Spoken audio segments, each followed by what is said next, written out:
Olá! Olá, bem-vindos! Está começando mais um episódio do Podcast Diário SA. E hoje o nosso tema é a BR Partners. Exato. A gente vai mergulhar nos números do relatório de resultados do quarto trimestre e também do consolidado de 2025. Isso. Vamos comentar os principais destaques financeiros, a performance de cada área de negócio e, claro, o contexto de mercado que a empresa enfrentou, né? Tudo com base no material que eles mesmos divulgaram. E antes de começar, já fica o convite. Se você gosta de análises diretas, sem complicação sobre o mundo dos investimentos, siga o Diário SA na sua plataforma de áudio preferida e, claro, não esquece de curtir este episódio. Isso mesmo. Bom, vamos lá. O grande título que a BR Partners usou no relatório foi resiliência. Isso mesmo, com juros altos, com uma política monetária bem restritiva. Uma palavra forte, né? E os números contam uma história bem interessante sobre isso, porque a receita total caiu um pouquinho, mas o lucro no trimestre Cresceu. é aí que a coisa fica boa. Vamos aos dados, então. No quarto trimestre de 2025, a receita total foi de 131,3 milhões de reais. O que representa uma leve queda de 1,5% contra o trimestre anterior, mas uma queda um pouco maior de 8,7% se a gente comparar com o mesmo período de 2024. E olhando o ano fechado de 2025, a tendência se confirma. A receita foi de 531,4 milhões, uma queda de 8,6% em relação a 2024. Certo, até aí uma história de contração. Mas agora vem o ponto que chama atenção, o lucro líquido. Exato. No quarto trimestre, ele foi de 44,5 milhões. E aqui está a surpresa, um aumento de 5,7% em relação ao quarto trimestre de 2024. Ou seja, a empresa faturou menos, mas lucrou mais no trimestre. É um paradoxo interessante. Totalmente. Já no ano, a lógica foi mais direta. O lucro líquido fechou em 175,1 milhões, uma queda de 9,6%. Mas mesmo com essa queda no ano, a margem líquida se manteve muito saudável, né? Ficou em 32,9% em 2025. Que é altíssimo. Na prática, isso significa que a cada R$ 100 de receita, quase R$ 33 viraram lucro no final do dia. É uma eficiência impressionante. E tem um outro indicador que eles destacam bastante, que é fundamental para bancos: o ROAE. O retorno sobre o patrimônio. Esse ficou em 22,1% em 2025 e olha só, o relatório faz questão de dizer que isso representa um alfa, ou seja, um ganho de 7,7 pontos percentuais acima da Selic média do período. Traduzindo, num ano onde era fácil ganhar dinheiro com a renda fixa, eles entregaram um retorno bem acima disso para os acionistas. Exatamente, é um retorno bem expressivo. E para completar esse cenário, a empresa ainda teve reconhecimentos importantes em 2025, como um upgrade de rating pela Moody's para AA, com perspectiva estável, e vários prêmios na área de M&A. Ok, o cenário geral está montado, agora a pergunta de 1 milhão. Por que o lucro do quarto trimestre subiu, mesmo com a receita caindo na comparação anual? A resposta está no controle de despesas. Foi, assim, um controle muito forte. É na defesa que se ganha o jogo, então. Nesse trimestre, foi exatamente isso. Comparando o 4T25 com o 4T24, a queda na receita veio principalmente da área de Treasury Sales and Structuring. Ok. Em contrapartida, as despesas caíram 16,6%, um número bem forte. O destaque foi a linha Outras, que tinha uma provisão não recorrente no ano anterior. Ah, então teve um efeito de base de comparação aí. Exato. Um gasto atípico em 2024 que não se repetiu em 2025 e também uma queda na própria despesa com pessoal. Isso funciona quase como um ajuste fino na operação, né? A empresa conseguiu ser bem mais eficiente nos gastos, e isso compensou a receita menor e acabou impulsionando o lucro do trimestre. Perfeito. E no ano, por que o lucro de 2025 caiu em relação a 2024? Aí a explicação é mais direta.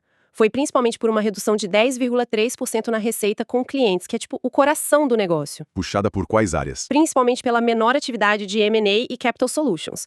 O lado bom foi que as despesas, de novo, mostraram disciplina e também caíram 12,6% no ano, o que ajudou a amortecer o impacto. Entendi. Vamos analisar as áreas de negócio uma por uma, então.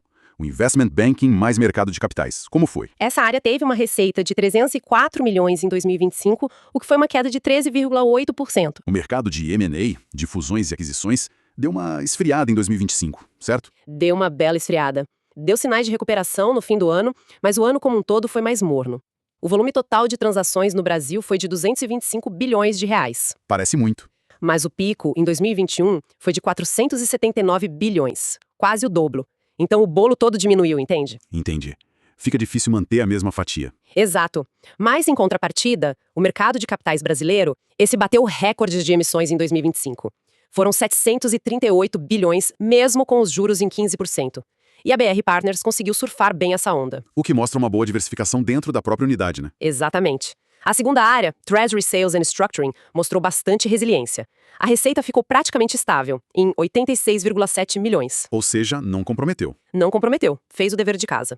E aí chegamos no grande destaque positivo. A gestão de patrimônio, Wealth Management. Esse brilhou. A receita cresceu 31,4%, chegou a 15,8 milhões.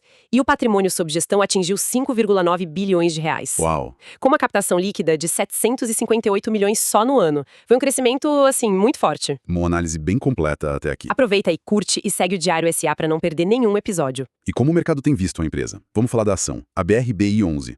A performance é impressionante. É impressionante. Desde julho de 2021, a valorização foi de mais 89%, enquanto o Ibovespa subiu 41%. Mais que o dobro do índice. Sim, e a liquidez da ação, explodiu. O volume médio negociado cresceu 615% nesse período. 615%? Exato. E o mais curioso é que isso aconteceu enquanto o volume total da B3 caiu 4%. Nossa, isso mostra um interesse crescente do investidor, né? Um interesse enorme.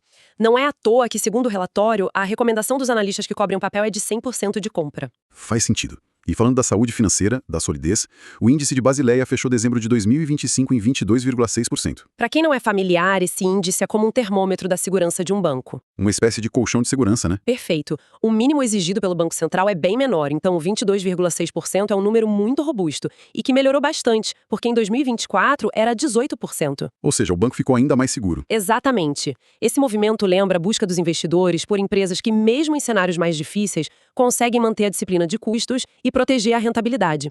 A BR Partners parece ter entregue exatamente isso. Olhando para frente, o próprio relatório deles indica uma transição para um ciclo mais positivo em 2026. A expectativa de queda dos juros deve destravar investimentos. Sim, o otimismo parece estar voltando ao mercado. E aí fica a pergunta, né?